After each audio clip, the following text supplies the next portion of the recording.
하나님의 말씀을 같이 보도록 하겠습니다. 누가복음 19장의 말씀입니다.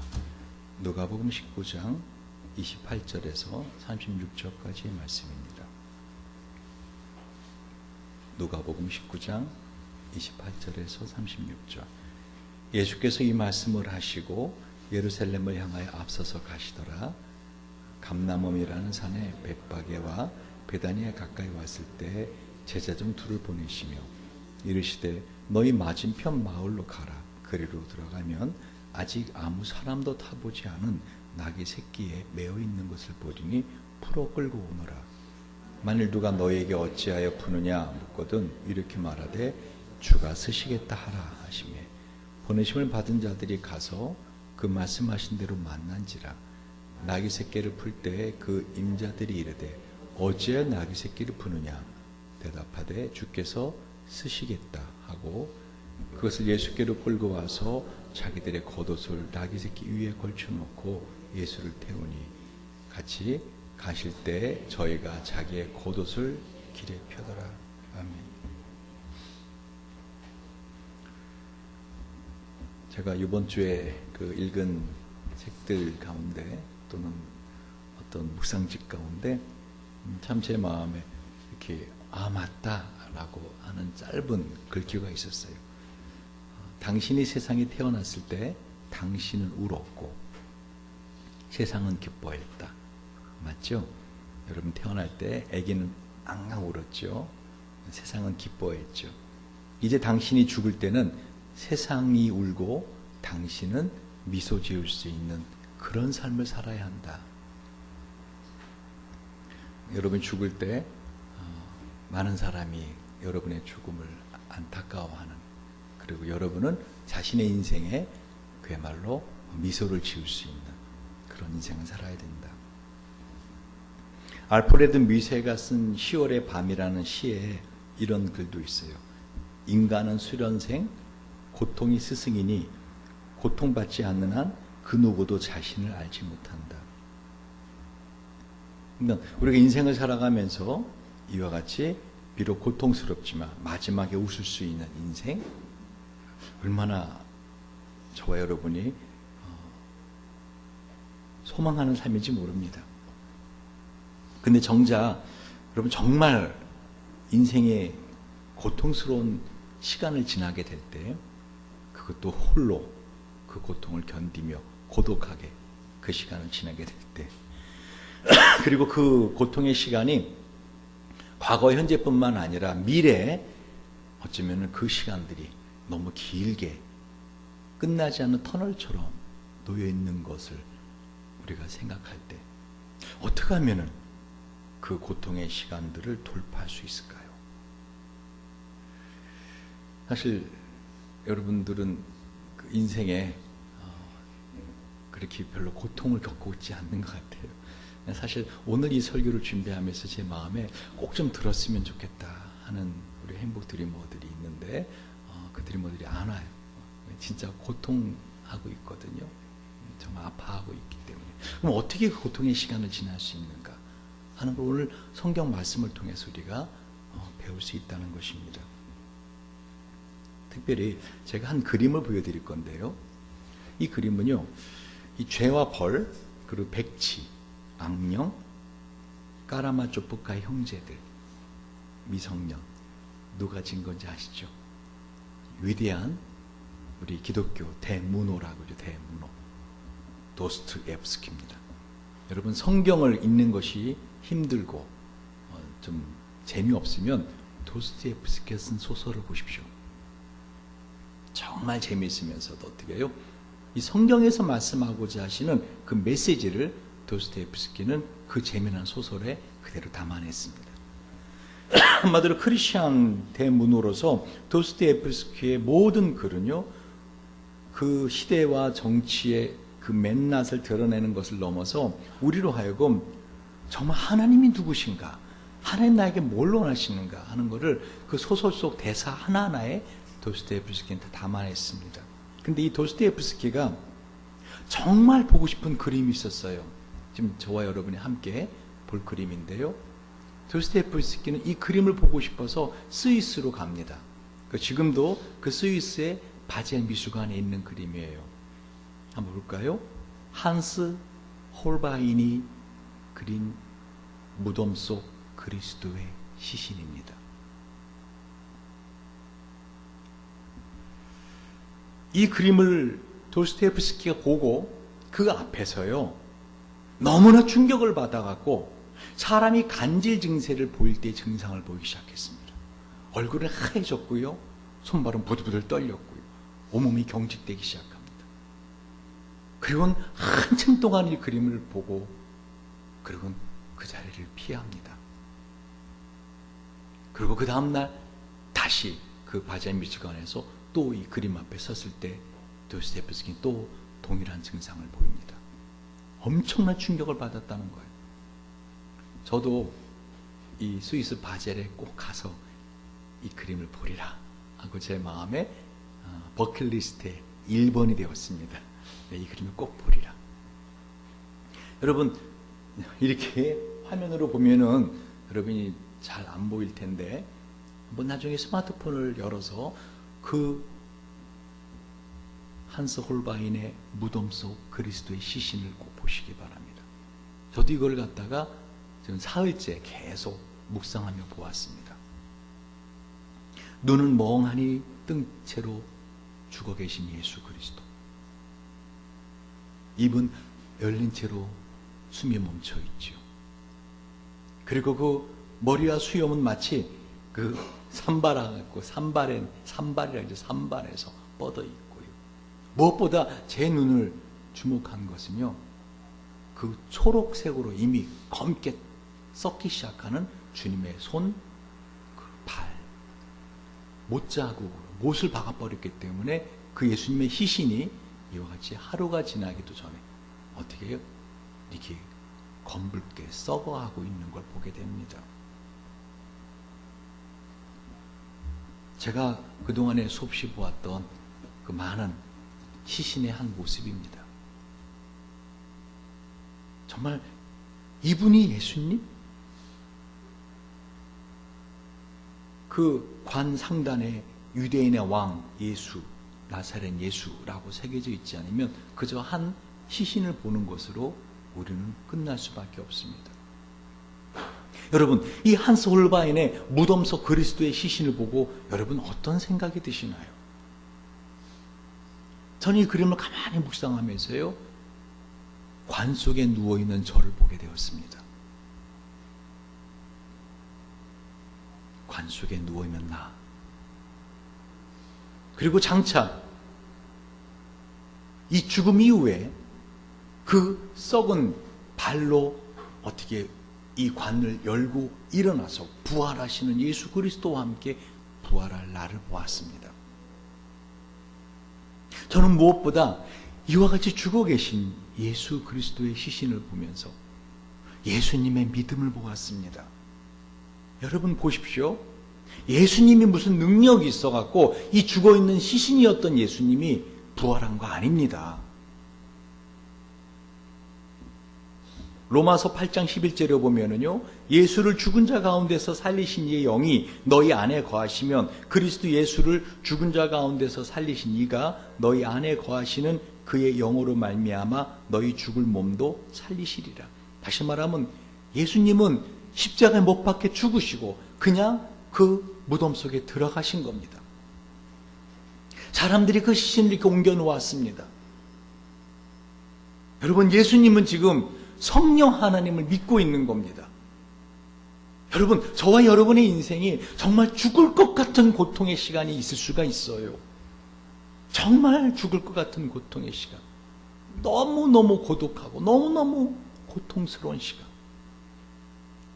왜 그 고통이 더한가 하면요, 그 고통을 나눌 수 없기 때문에. 여러분 옆에 누군가 그 고통을 함께 나눠줄 수 있는 사람이 있다면, 함께 그 고통으로 여러분과 함께 끌어안고 울 수 있는 사람이 있다면 그 고통은 반 이상으로 줄어듭니다. 그러나 진짜 나의 고통을 알아줄 리 없고 이 고독함 속에서 이 시신처럼 죽어 있을 수밖에 없는 그런 시간들이 있을 수 있다는 거죠. 저는 무엇보다 이 그림을 보면서 예수님의 아주 섬세한 자상함을 보았어요. 여러분, 이제 예수님은 부활하십니다. 그죠? 사흘이 지나서 이 몸이 이렇게 완전히 썩은 상태로 옆에 창 뚫린 자리야 손발에 못자국이 다 썩어 있는 그 상황에서 일어나십니다. 그리고는 부활의 몸으로 변합니다. 이제 예수님은 시간과 공간을 초월하는 몸이 되셨는데도 어떻게 해요? 당신의 빈 무덤을 찾아올 제자들을 위해서 어떻게 하죠? 무덤을 열어놓으시는 분이십니다. 그 돌무덤, 큰 돌무덤을 어떻게 해요? 열어놓으시는 분이세요. 그냥 그림을 띄워놓으시기 바랍니다. 그리고 나와서 같이 말씀을 들어보시기 바랍니다. 보십시오. 우리는 이 지금 종려주일에 우리 예수 그리스도의 그 십자가의 길을 따라가고 있습니다. 우리 평생에 이 십자가의 길을 가야 될 사람들입니다. 여러분, 십자가 그 말이 쉽지요. 인간이 겪을 수 있는 최대의 고통의 장소입니다. 그 시간은 최대의 고통의 시간입니다. 예수님 홀로 그 십자가 위의 고통을 견뎌야만 하는 고독한 시간입니다. 제자들도 어떡하죠? 예수님 버리고 다 도망갔습니다. 근데 오늘 이 본문에서 보면은요, 저는 이 본문의 말씀을 보고서는 정말 머리부터 발끝까지 소름이 쫙 돋는 걸 느꼈어요. 아, 예수님이 우리 인생의 이 고독하고 고통스러운 시간을 어떻게 하면 지나갈 수 있는가 하는 걸 몸으로 보여주시더라는 것이죠. 같이 한번 볼까요? 28절 시작. 예수께서 이 말씀을 하시고 예루살렘을 향하여 앞서서 가시니라. 앞서서 가시니라. 지금 이 예루살렘으로 들어가는 이 발걸음, 제자들은 흥분되어 있습니다. 왜? 온 성 안에 있는 사람들이 다 나와서 어떡하죠? 호산나, 호산나, 왕이시여 우리를 구원하소서 하면서 막 대영접을 하고 있는 겁니다. 근데 제자들은 상당히 지금 흥분했습니다. 이 발걸음이 어떤 발걸음인지 제자들은 감도 못 잡고 있어요. 전혀 이해 못하고 있어요. 그러나 예수님은 정확히 알고 계십니다. 지금 이 길이 어떤 길이에요? 죽으러 가는 길이십니다. 십자가의 금요일이면 못 박히러 들어가시는 길입니다. 여러분, 예수님께서는요, 다니엘 7장 13절 14절에 있는 말씀처럼 인자라는 말을 당신에게 지칭할 때 쓰셨습니다. 인자, 본인이 인자다. 인자가 뭐죠? 사람의 아들이란 뜻이죠.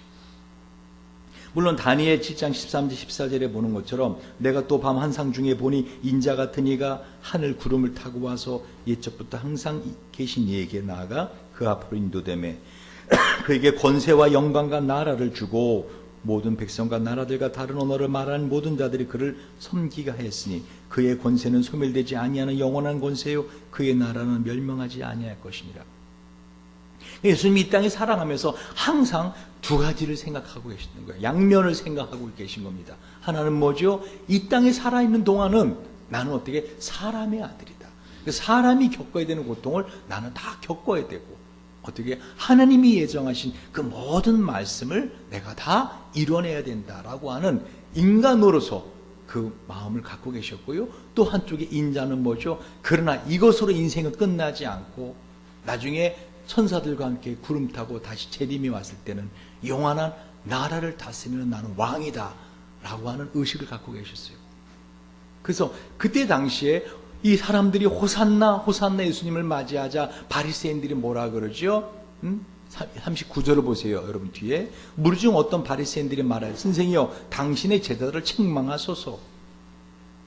40절에 대답하여 가라사대 때 내가 너에게 말하노니 만약 이 사람들이 잠잠하면 돌들이 소리 지르리라. 뭐죠? 바리새인들이 예수님 보고 당신의 제자들을 책망하라고 한 이유가 뭐죠? 당신이 인간으로서 어떻게 사람들에게 이런 영광을 받을 수 있습니까? 라고 바리새인들이 예수님을 비난합니다. 예수님이 어떻게 해요? 이 사람들이 잠잠하면 돌들이 소리 지를 것이다. 한마디로 예수님이 이 땅에 살아계시면서 사람들이 예수님을 갖다가 하나님처럼 이래같이 예배하는 것을 금하지 않으셨어요. 다 받으셨습니다. 왜요? 당신이 하나님이시기에. 당신이 왕중 왕이시기에.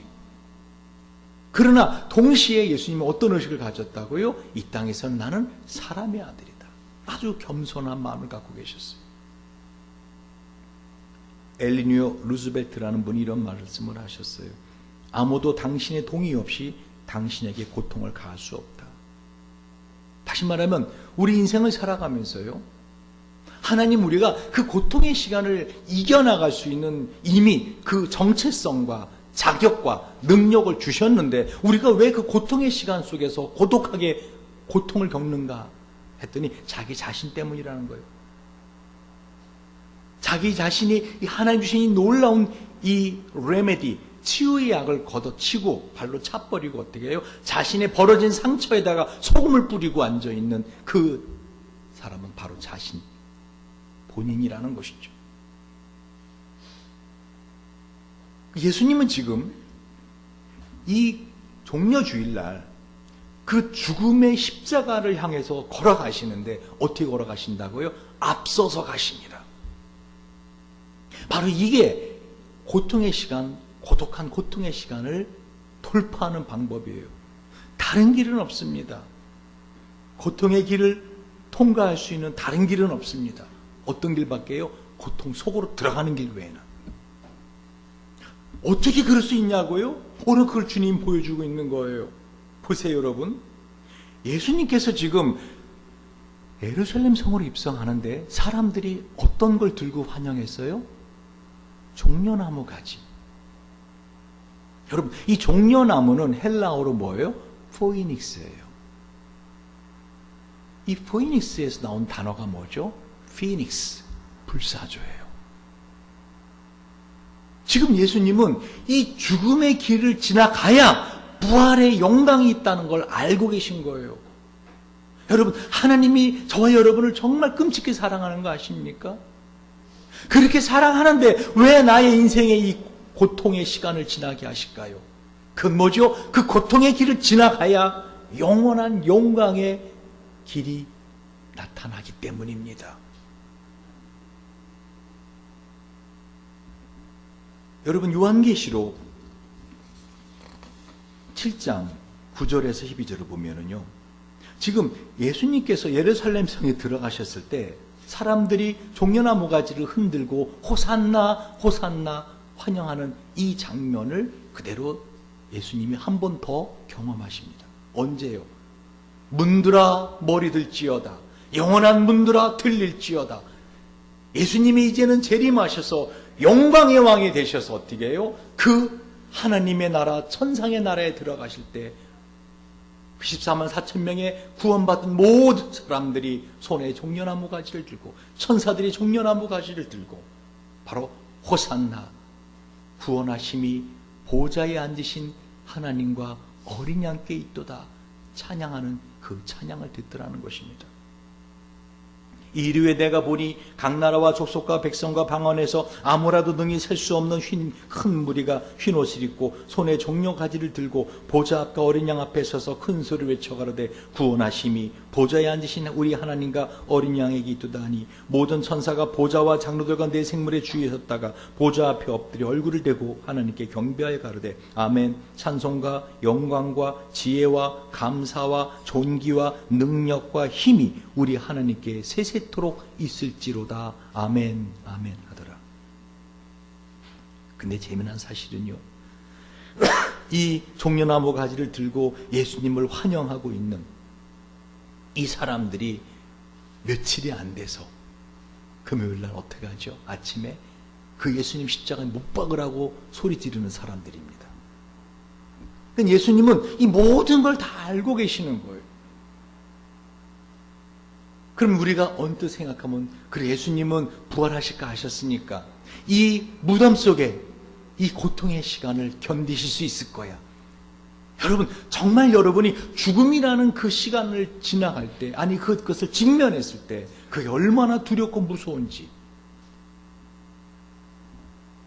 우리 주님은 땅구멍에서 피가 터져 나올 정도로 간절히 주님 하나님 앞에 가능하면 이 잔을, 이 죽음의 잔을 내게서 물리쳐달라고 3번이나 기도한, 한마디로 가장 인간적인 사람이셨어요. 자, 그러면 이런 고통의 시간, 우리는 어떻게 이 고통의 시간을 극복해 나갈 수 있는가? 돌파할 수 있는가? 사실 이 성경에서 말씀하고 있는 이 단어 하나하나는요, 아주 깊은 의미를 갖고 있어요. 여러분, 지금 예수님이 이 예루살렘 성에 들어올 때 사람들이 뭐라고 외쳤다고요? 호산나. 이 호산나라는 말은요, 시편 118편 25절에 나오는 말입니다. 호시아나, 정확히 말하면 호시아나.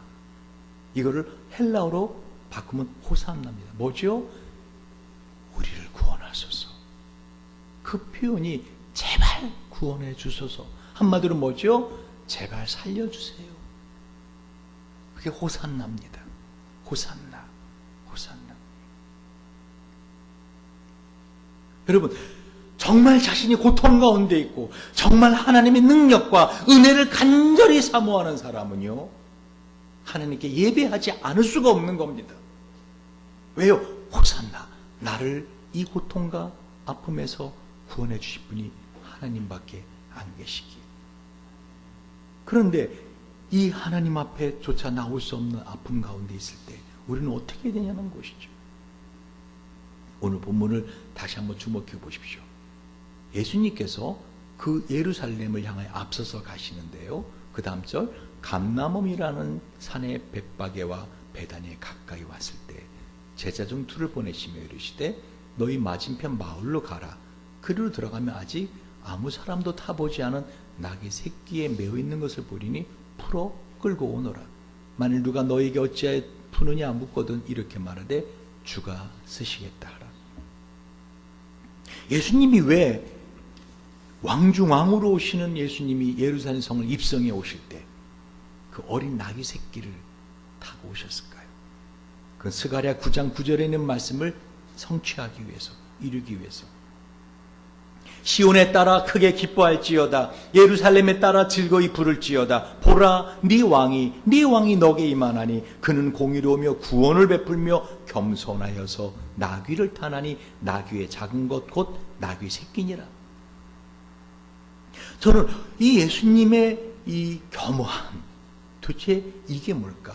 이 겸허한 마음을 갖는 것이 바로 뭐라는 거니까 이 고통의 시간을 돌파하는 비결이라는 거예요. 첫 번째 비결은 뭐라고요? 그 고통을 피하지 말고 어떻게 하라고요? 그 고통 한 가운데로 지나가라. 다시 말하면 따라해 보세요. 인생을 살며 고통이 다가올 때 고통의 맨낯을 직면하자. 여러분, 인생을 살다 보면 마음이 되게 힘들 때 있어요. 왜 이렇게 내 마음이 힘들지? 어렴풋이 지금 이런 일 때문에 내가 마음이 힘들지. 아니에요. 그거는 사실 내 마음을 정말 힘들게 하는 정체가 아니에요. 거듭거듭 말하지만 마귀가 살아있다니까요. 마귀는 우리 마음속에 딴 일을 안 한다니까요. 오직 이 일만 한다니까요. 마음속에 생각을 집어넣는다니까요. 근데 도대체 내가 왜 이렇게 힘든 거지? 정말 왜 이렇게 힘든 거지? 합리적인 생각들이 떠올라요. 이래서 힘들어. 지금 내가 이것 때문에 힘든 게 아니라 이것이 사실 이것 때문에 힘들어. 근데 진짜 나를 고통스럽게 하는 건 다른 데 있어요. 그거를 찾아내야 돼요. 내가 정말 왜 힘들지? 하고 내 고통의 맨낯을 내가 직면할 때 우리는 그 고통에서 벗어날 수 있는 길도 찾을 수 있습니다. 사람이 왜 이렇게 마음이 힘들다고요? 자기가 왜 힘들지 모르기 때문에 힘든 거예요. 이해하세요? 마음이 힘들 때 그냥 마음이 힘든 상태로 있지 말고 내가 왜 이렇게 마음이 힘들지? 그럼 합리적으로 생각이 난다는 거예요. 이것 때문에 힘들어. 뭐 예를 들면 사랑하는 애인이 자살했어. 또는 사랑하는 애인이 나를 싫대 떠났어. 여러분 그때 제일 우리 청년들 제일 힘들죠? 이죠? 또는 사기 맞았을 때 내가 이렇게 사기를 맞았어. 힘들죠? 그렇죠? 또 여러분이 사랑하는 어떤 대상을 여러분이 잃었을 때 힘들죠. 근데 그건 다 합리적인 이유라는 거예요. 그것 때문에 내가 힘들어라고 생각하는 거지 사실은 그것을 통해서 내가 고통스러워하는 건 따로 있더라는 거죠. 그게 뭔가를 갖다가 찾아내서 그건 다 개인적으로 다릅니다. 그 고통을 내가 직면하려고 마음 먹고 내 고통의 맨낯을 보리라 하고 정말 내가 왜 이렇게 힘든 거지 하고 고통을 직면하려고 여러분 마음을 강하게 다지면 고통에서 피하는 길을 보여주시고요, 고통을 돌파하는 길을 보여주십니다. 지금 예수님은 고통을 피하지 않으셨어요. 직면하셨죠? 어떻게요? 예루살렘을 향하여 앞서서 가시니라. 지금 예수님 죽으러 가시는데 제일 앞에서 가시잖아요. 다시 말하면 누구보다도 뒤에서 머뭇거리며 갈 수밖에 없는, 어깨 쭉 늘어뜨고 그 정말 가능한 이 잔을 내게서 물리시옵소서 간절히 기도하던 그 십자가의 죽음을 피할 수 없어서 마지못해 가는 걸음이 아니라 어떻게 가신다고요? 제일 앞에 서서 가시더라는 거죠. 사실은 이 예수님의 모습을 우리는 평생 보게 됩니다. 여러분, 진정한 리더자는 누구죠? 책임을 지는 자예요. 그렇죠. 예수님이 지금 저와 여러분의 인생의 리더자가 되셔서 어떻게 해요? 책임을 지시겠다는 거죠. 그 고통을 피하지 않으시겠다는 거죠. 앞서서 가십니다. 근데 두 번째, 예수님이 우리에게 그 고통을 돌파하는 비결을 몸으로 보여주시는데 뭐죠? 나귀 새끼를 타더라는 거예요. 그 나귀 새끼를 타는 게 스가랴 9장 9절에는 어떤 의미라고요? 겸손하여서. 다시 말하면 예수님께서 마태복음 11장 29절에도 나는 마음이 온유하고 겸손하니 나의 멍에를 메고 내게 배우라. 그리하면 너희 마음이 쉼을 얻으리. 여러분, 겸손한 마음을 갖는다는 게 무엇인지 아십니까?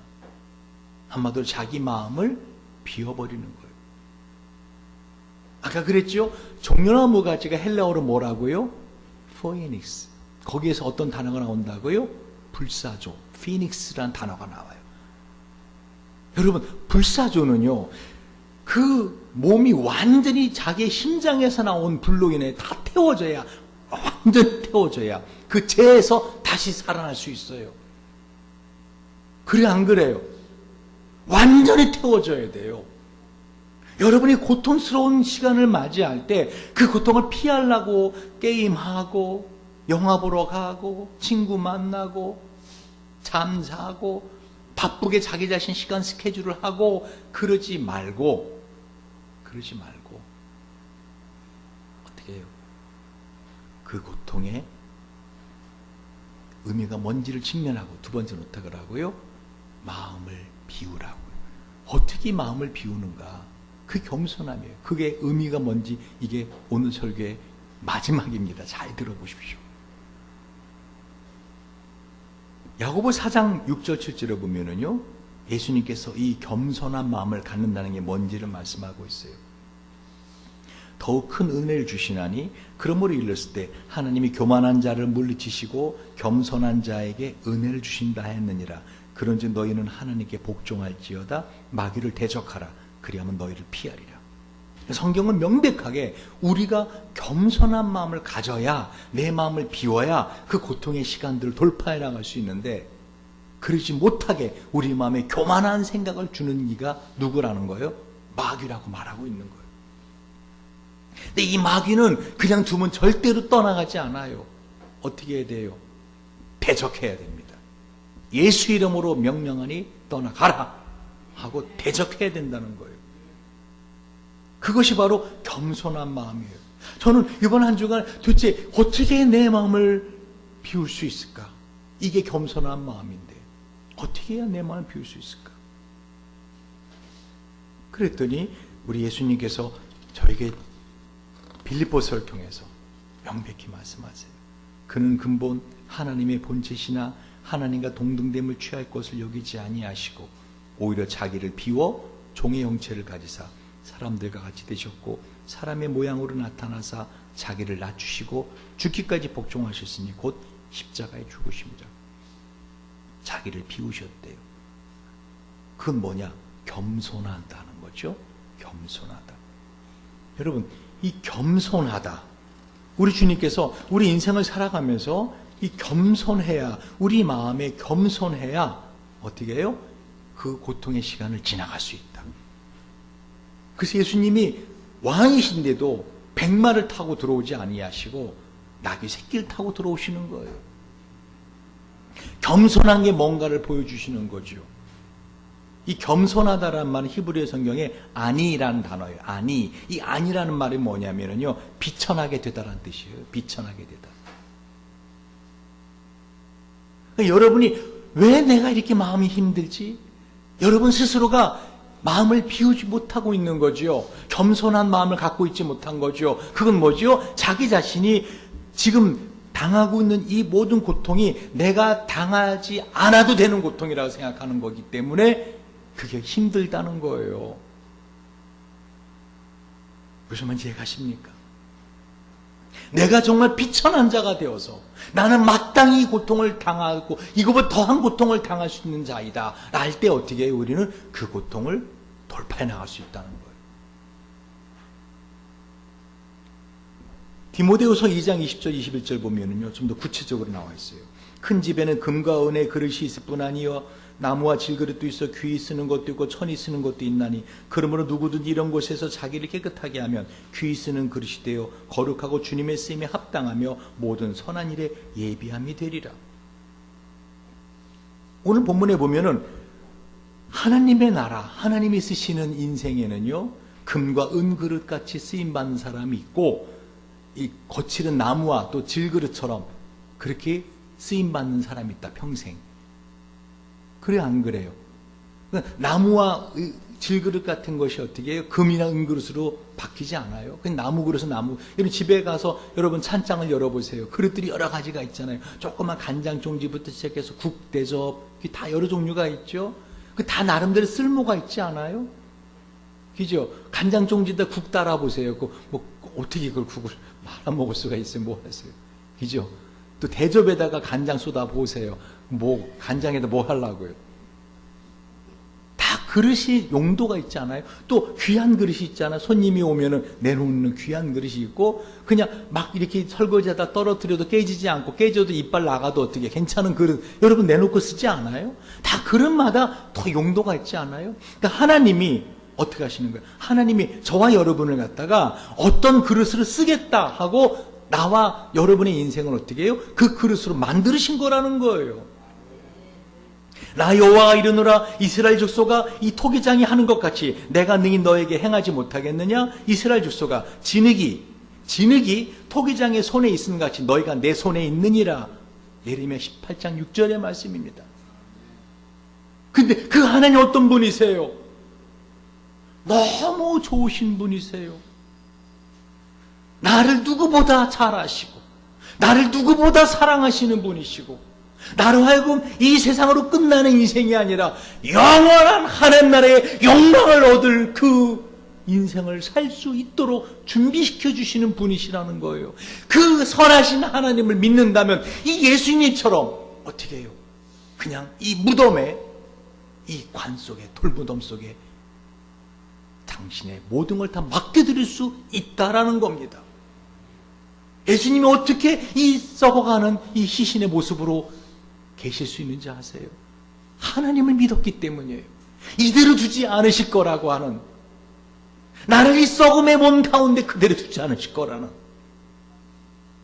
설령 그대로 둔다 하더라도 하나님이 나를 가장 영광의 길로 인도해 주실 거라는 그 선하신 하나님을 믿었기 때문에 당신의 몸을 십자가에 못 박도록 허락해 주실 수 있었다는 거예요. 이것이 저와 여러분의 인생을 살아가면서 고통스럽고 그리고 그 고통이 고독함 가운데서 힘들어할 때 견딜 수 있는 시간이라는 거예요. 여러분 교회 카톡방에 보면은 우리 김선현 선교사님이 보내주신 선교 보고서가 있습니다. 아프리카 케냐에 가 계시는데 물도 귀하고 전기도 없는 오지 콜로와와라는 지역이고 그곳에서 170km나 떨어진 카바르넷이라는 두 지역을 섬기고 있습니다. 거기에 이제 건축하고 사람들에게 물 같은 거를 만들어주고 하기 위해서 가 계시는데 캅소아르라고 하는 지역의 선교 병원에 게스트 하우스가 있어서 거기 쉬어보시니까 거긴 물도 있고 전기도 들어오고 그래서 마음에 야, 이 캅소아르 선교병원 게스트 하우스에 있으면서 그 두 지역을 왔다 갔다 하며 섬기면 되겠다 하고 그 지역 그 성교병원 게스트하우스에 있기를 원했는데 그 병원에서 어떻게 안 됩니다 라고 거절했다는 거죠. 근데 바로 그날 어떻게 했어요? 유건이가 큰 가시나무에 얼굴과 목이 찢겨가지고 살점이 다 떨어져 나가는. 그러니까 여러분, 이 부모된 입장으로 이 자녀의 그 몸에 그렇게 상처가 크게 났을 때 너무 속상하죠. 저도 아이들 키우면서 그게 제일 속상하더라고요. 아이들의 몸에 상처가 났을 때. 우리 김선순 교사님 부부가 곧바로 회개했답니다. 그 글에 나와 있죠. 하나님께서 어디든 인도하시는 곳에 가 살게요. 그거 뭐 여러분 캅스와르 선교병원 게스트하우스 여러분 가보시면 알겠지만요. 그거 아주 허접한 곳입니다. 그 아프리카의 게스트하우스는 우리나라의 뭐 이런 호텔 같은 곳이 아니에요. 허접한 곳이에요. 근데 그곳이라도 그래도 물이 나오고 전기가 있으니까. 그거 당연히 바랄 수 있는 거 아닙니까? 여러분 같으면 자녀를 데리고 있으면 이런 곳에서 살았으면 좋겠다. 며칠이라도. 당연히 바랄 수 있는 거잖아요. 근데 그거를 회개하셨다는 거예요. 그리고 어떻게 해요? 하나님, 어디든 인도하는 곳에 가 살게요. 그곳에 물이 없든지 전기가 안 들어오든지. 그렇게 회개하고 나자 그 병원에서 게스트 전화가 왔대요. 일방적으로 안 된다고 해서 죄송하다고 와서 며칠 하여간 쉬었다 가시라고. 여러분, 하나님 살아계신 거 아세요? 문제는 여러분이 그 나를 힘들게 하는 고통에 직면하지 않고 있더라는 거죠. 다 핑계예요. 합당한 핑계. 내가 이래서 마음이 힘들어요라고 합당한 핑계에 합리적인 이유를 갖다 대죠. 진짜로 내가 뭐 때문에 힘든지 직면하지 않고요. 두 번째는 뭐예요? 겸손한 마음을 갖고 있지 않은 거죠. 아주 교만한 마음이 가득 차 있습니다. 왜요? 마귀가 그 마음속에 생각을 집어넣고 있는 건데 그게 자기 생각인 줄 알고 있거든요. 마귀는 어떻게 해요? 우리 마음속에 끊임없이 교만한 생각을 집어넣습니다. 그래서 아까 뭐라고 말했어요? 이 마귀를 대적하라. 그러면 너희를 피하리라. 하나님이 교만한 자를 물리치시고 겸손한 자에게 은혜를 주신다 하셨느니라. 할렐루야. 할렐루야. 여러분, 전 정말로 이 말씀을 묵상하고 이젠 우리가 이번 한 주간 고난 주간을 지내는데요. 저는 한서울 반의 무덤 속 그리스도의 시신, 이거를 좀 이번 한 주간만 여러분 계속 묵상해 보시기 바랍니다. 이것은 비참한 그림 같지만 비참한 그림이 아닙니다. 부활이 없다면 이건 비참한 그림입니다. 우리에게 절망을 주는 그림입니다. 그러나 부활이 있기 때문에 오히려 이 무덤 속 그리스도의 시신, 썩어가는 손과 발이 부활의 몸으로 변할 것을 우리는 믿고 있기 때문에 어떻게 해요? 이것은 소망의 근거가 되는 것입니다. 마지막으로 제가 예화 하나 들고 말씀 마칠게요. 제 주 전공이기도 한 빅토르 프랑클, 1,500명이나 되는 유대인들을 갖다가 200명 수용이 한계인 수용소에 사람들을 구겨 넣어요. 나흘 동안 빵 한 개만 줍니다. 그리고 매일매일 그 사람들 1,500명 중에서 매일매일 가스실로 보내서 태워 죽일 사람들을 아침마다 선별해냅니다. 그래서 오른쪽, 왼쪽, 당신 왼쪽, 당신 오른쪽 이렇게 하면 어떻게 해요? 오른쪽 가면서 하는 사람 왼쪽으로 가면 다 이제 가스실 모기탕으로 되어 있는 가스실로 내려가서 불태워 죽을 사람들입니다. 프랑클이 이런 말을 해요. 살아남은 사람들과 희로하게 하나 걸치지 않은 알몸에 채찍을 맞으며 온몸의 털을 모두 깎였다. 한 명의 인간으로서 모든 수치심이 고개를 드는 시간이었다. 우리가 갖고 있는 것은 글자 그대로 벌거벗겨진 실존뿐이었다. 그동안의 삶과 현재를 연결시켜주는 물건 중 과연 내게 남은 것이 무엇이란 말인가? 나에게 남은 것이라고는 안경과 벨트가 전부였다. 하지만 그 중에서도 벨트는 나중에 빵 한 조각과 바꾸어 먹고 말았다. 우리는 우스꽝스럽게 벌거벗겨진 자신의 몸뚱이 위에 잃을 것이 아무것도 없는 존재는 사실을 깨달았다. 왜 살아야 하는지를 아는 사람은 어떤 상황도 견뎌낼 수 있다. 마지막 남은 인간의 자유, 주어진 환경에서 내가 어떤 마음으로 이 고통을 견뎌낼 것인지를 결정하고 그걸 선택하는 자유만은 빼앗길 수 없다. 인간은 상황의 노예도 아니고 운명의 허수아비도 아니다. 상황에 굴복할지, 그 상황에 굴복할지, 상황에 맞설지를 결정하는 주체는 언제나 나 자신이다. 여러분, 마음의 결심을 하십시오. 인생을 살면서 어떠한 고통이 온다 할지라도 그 고통의 맨낯을 직면하리라 결심하십시오. 피하지 마십시오. 두 번째는 어떻게 해요? 마음을 겸손하게 하십시오. 이 나귀 새끼처럼 사람을 한 번도 태워보지 않았지만 예수님 성인이 탔을 때 나귀 새끼 얼마나 힘들었을까요? 예수님은 그 나귀 새끼를 통해 우리에게 보여주는 거예요. 나귀 새끼도 감당해내는 고통이라는 거지요. 기도하시겠습니다.